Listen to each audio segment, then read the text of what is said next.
Salut les amis, j'espère que vous allez bien. On se retrouve aujourd'hui pour une nouvelle vidéo présentation et aujourd'hui je vous présente la Ford Fairlane Crown Victoria.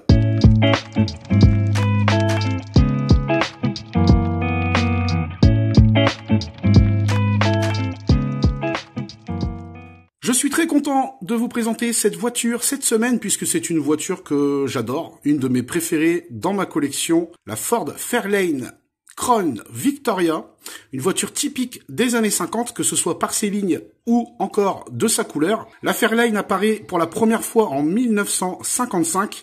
C'est un monstrueux coupé 2 portes. Concurrente de la Chevrolet Bel Air, nous avons ici la version Skyliner. Alors pourquoi Skyliner? Tout simplement parce que le toit est transparent, comme vous pouvez le voir ici. 3 moteurs étaient disponibles à l'époque, le moteur L6 120 chevaux, le moteur V8 162 chevaux et le moteur V8 193 chevaux. Alors on va commencer par les détails comme d'habitude, vous avez l'habitude maintenant, hein, on fait toujours de la même manière. On va commencer par l'avant, on remarque que la voiture est quand même dotée de beaucoup de chrome. J'ai quand même de la chance puisque souvent les modèles de cette époque ou de ce style ont les chromes qui blanchissent. Ça commence à être le cas sur cette voiture. D'ailleurs si vous avez une astuce pour redonner de l'éclat au chrome ou reteinter le chrome, n'hésitez pas à me le faire savoir en commentaire puisque ça m'embête un peu que ce modèle commence à avoir l'apparition de blanchiment un peu partout, surtout au niveau des angles. C'est les endroits les plus abîmés, hein, c'est les endroits où il y a le plus de frottement. Néanmoins, on remarquera quand même que la face avant est très jolie. On a le Fairlane sur le capot avec le logo Ford. Bon, bien sûr, avec les années, ça a un petit peu bougé, mais c'est quand même relativement propre. Je précise que c'est une voiture qui est à l'échelle 1.18 de chez Rod Tug. Nous avons ici un long capot orné, lui aussi, au niveau des phares de chrome. On a toute la baie de pare-brise qui est chromée, enfin tout le contour du pare-brise qui est chromé, le toit transparent qui n'est pas fissuré.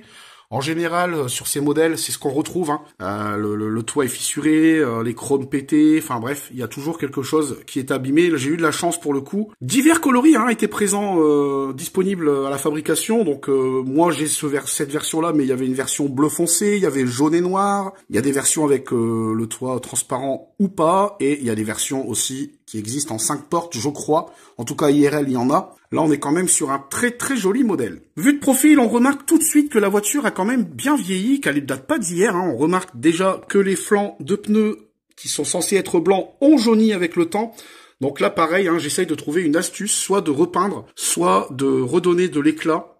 À la roue arrière, elle sera un petit peu moins jaunie puisqu'elle est partiellement cachée par un morceau de tôle. Vous remarquerez qu'il y a encore du chrome tout le long de la voiture. Franchement, elle est magnifique. On a le Crown Victoria sur la portière qui apparaît.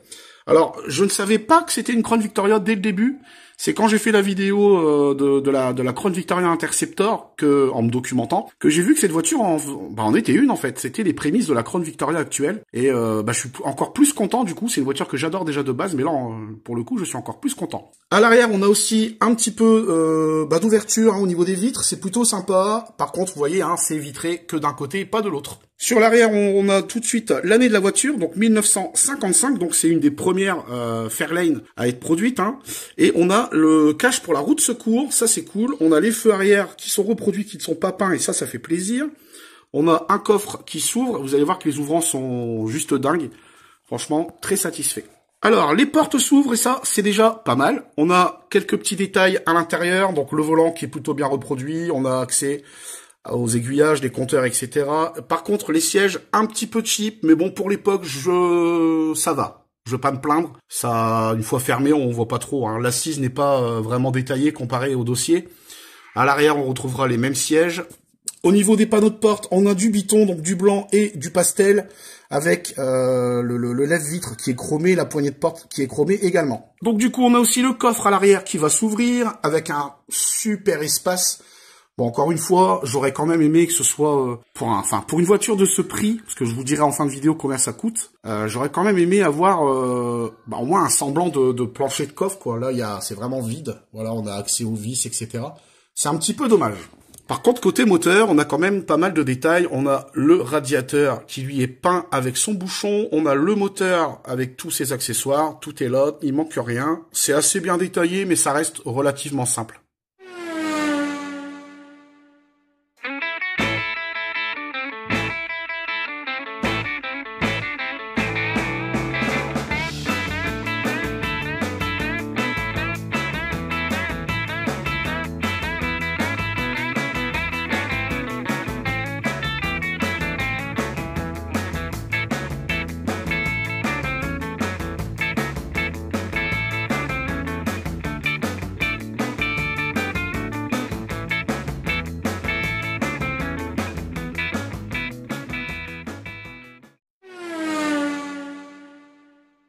Alors au niveau des apparitions, j'ai pas trouvé de film, de série où la voiture apparaît, mais il y en a très probablement, surtout dans les films des années 50 ou alors les films qui se passent dans ces années-là aux États-Unis. Néanmoins, on peut retrouver plusieurs documentaires sur cette voiture historique, hein, notamment la page Wikipédia que je vous conseille d'aller voir si vous voulez avoir plus d'informations, même si des fois tout n'est pas forcément vrai. Mais à part ça, non, rien de spécial.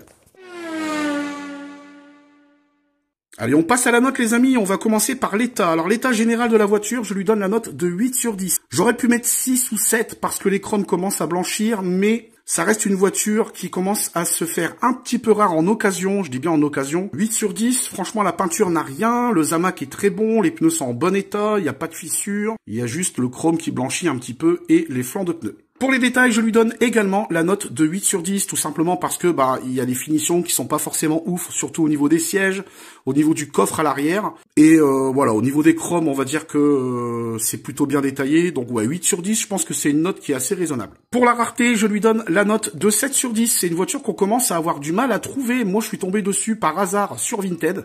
Je l'ai eu pour une trentaine d'euros sans les frais de port. J'ai essayé de négocier, mais la personne m'avait dit que franchement, elle pouvait pas non plus trop baisser le prix.